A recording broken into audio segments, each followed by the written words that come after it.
Shalom, salam sejahtera untuk kita semua. Tuhan Yesus memberkati. Perkenalkan, nama saya Rosalia Regina Jenny. Saya dari Prodi PKK 1 semester 1 dengan NIM 241011115. Baiklah, pada kesempatan hari ini saya akan membahas materi pertemuan ke-15 tentang konflik sosial dan integrasi sosial. Konflik sosial dan integrasi sosial merupakan dua sisi mata uang yang menggambarkan dinamika kehidupan dalam masyarakat. Keduanya saling terkait dan memengaruhi stabilitas serta kemajuan suatu masyarakat. Konflik sosial. Konflik sosial terjadi ketika terdapat pertentangan antara individu, kelompok, atau institusi yang memiliki tujuan, nilai, dan kepentingan yang berbeda. Konflik ini bisa muncul dalam berbagai bentuk, mulai dari perselisihan kecil hingga perang besar. Contoh konflik sosial. Yang pertama, konflik antar suku di Indonesia. Konflik antar suku seringkali dipicu oleh perebutan sumber daya seperti tanah, air, atau kekuasaan.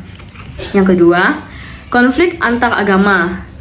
Konflik antar agama dapat dipicu oleh perbedaan keyakinan, interpretasi terhadap kitab suci, atau perebutan pengaruh. Yang ketiga, konflik antar kelas sosial. Konflik antar kelas sosial sering muncul akibat kesenjangan ekonomi, akses terhadap pendidikan dan kesehatan, serta perbedaan status sosial. Sekarang kita akan membahas faktor penyebab konflik sosial. Yang pertama, perbedaan nilai dan norma.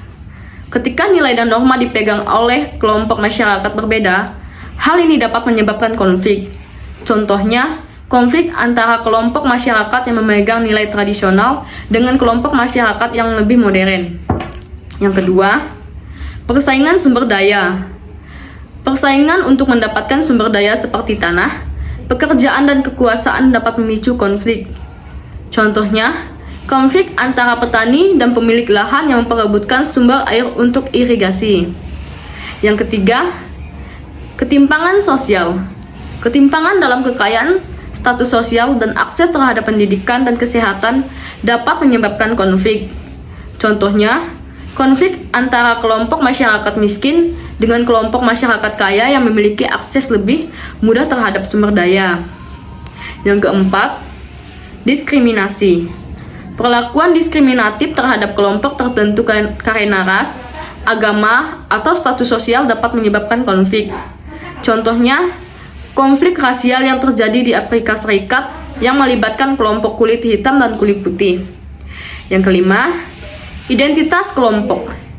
Identitas yang kuat dapat menyebabkan konflik ketika kelompok tersebut merasa terancam oleh kelompok lain. Contohnya, konflik antara kelompok supporter sepak bola yang memiliki identitas kelompok yang kuat dan saling bersaing. Sekarang kita akan membahas apa itu integrasi sosial. Integrasi sosial adalah proses sosial yang melibatkan penyatuan berbagai kelompok masyarakat dengan tujuan untuk mencapai kesatuan dan stabilitas sosial. Integrasi sosial dapat diartikan sebagai proses penyelarasan berbagai kepentingan dan nilai dalam masyarakat. Contoh integrasi sosial. Yang pertama, program toleransi antara agama. Pemerintah dan organisasi masyarakat sering mengadakan program untuk meningkatkan toleransi antar agama dengan tujuan membangun dialog, saling pengertian, dan kerjasama antar umat beragama. Yang kedua, pendidikan multikultural. Pendidikan multikultural yang menekankan pentingnya pemahaman dan menghargai keragaman budaya yang identitas kelompok dapat membantu membangun integrasi sosial. Yang ketiga, program pemberdayaan masyarakat. Program pemberdayaan masyarakat yang bertujuan untuk meningkatkan kesejahteraan dan akses terhadap sumber daya bagi kelompok masyarakat yang kurang beruntung dapat membantu mengurangi konflik dan memperkuat integrasi sosial. Faktor pendukung integrasi sosial. Yang pertama, yaitu toleransi. Sikap toleransi terhadap perbedaan nilai, norma, dan budaya adalah kunci integrasi sosial. Yang kedua, Komunikasi.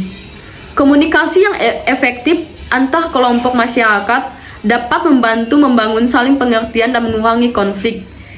Yang ketiga, kerjasama. Kerjasama antar kelompok masyarakat dalam berbagai bidang dapat memperkuat integrasi sosial. Contohnya kerjasama antar kelompok masyarakat dalam kegiatan sosial, ekonomi, atau budaya. Keempat, keadilan sosial. Keadilan sosial yang diterapkan dalam masyarakat dapat mengurangi ketimpangan dan konflik. Yang kelima, identitas nasional. Identitas nasional yang kuat dapat membantu menyatukan berbagai kelompok masyarakat. Pentingnya integrasi sosial. 1. Menciptakan stabilitas sosial. Integrasi sosial membantu menciptakan stabilitas sosial dengan mengurangi konflik dan kekerasan. 2. Meningkatkan kesejahteraan masyarakat. Integrasi sosial dapat meningkatkan kesejahteraan masyarakat dengan menciptakan kondisi yang kondusif untuk pertumbuhan ekonomi dan sosial. Yang ketiga, memperkuat demokrasi. Integrasi sosial membantu memperkuat demokrasi dengan membangun masyarakat yang toleran dan menghargai perbedaan. Kesimpulannya, konflik sosial dan integrasi sosial merupakan proses sosial yang saling terkait dan memengaruhi kehidupan masyarakat. Memahami kedua proses ini penting untuk membangun masyarakat yang harmonis, damai, dan sejahtera. Demikian penjelasan dari saya tentang pertemuan ke-15. Jika ada tutur kata yang kurang berkenan, saya mohon maaf. Sekian dan terima kasih.